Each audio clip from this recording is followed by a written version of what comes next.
restitusi dari anak korban David Ozora.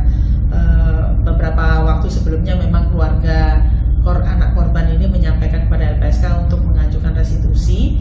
Ya, kami sudah perhitungkan dan sudah sampaikan ke penyidik, dan bahkan tim penghitung dari LPSK, tim penilai dari LPSK sudah dimintai keterangan oleh penyidik yang kemudian dimasukkan dalam berita acara pemeriksaan.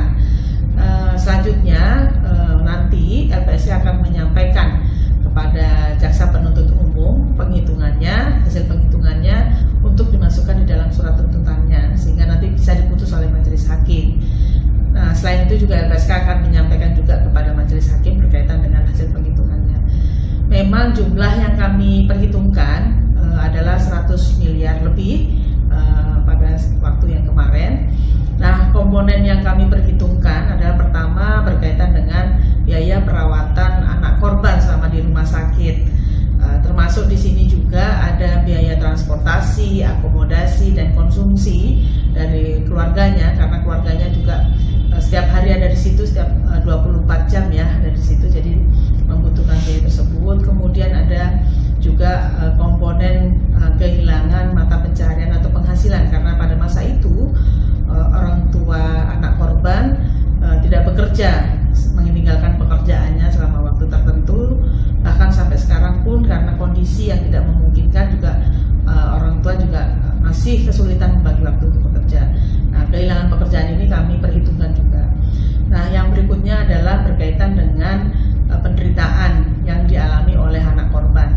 Penderitaan ini berkaitan dengan kondisinya yang saat ini yang tidak memungkinkan gitu ya untuk hidup mandiri, dalam artian pengobatan atau perawatan pemulihan oleh anak korban ini tidak hanya sampai di rumah sakit saja, tetapi di rumah pun masih membutuhkan home care ya, perawatan di rumah, yang itu harus dengan tenaga medis, dengan peralatan-peralatan medis, termasuk juga dengan pengobatan-pengobatannya.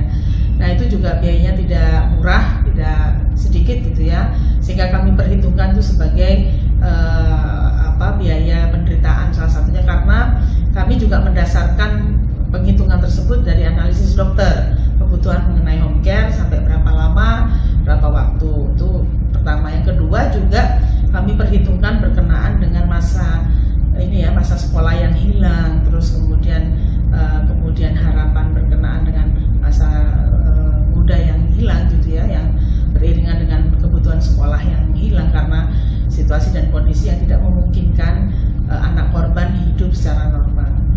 Jadi demikian, nanti kemudian tapi demikian juga tidak menutup kemungkinan dalam hal tertentu mungkin akan ada review atau revisi berkaitan dengan penghitungan yang dilakukan oleh LPSK untuk restitusinya, karena bisa jadi ada perkembangan yang terbaru, bisa lebih besar atau bisa lebih rendah. Itu nanti kami akan sampaikan juga jika ada review atau ada revisi kepada jaksa penuntut umum.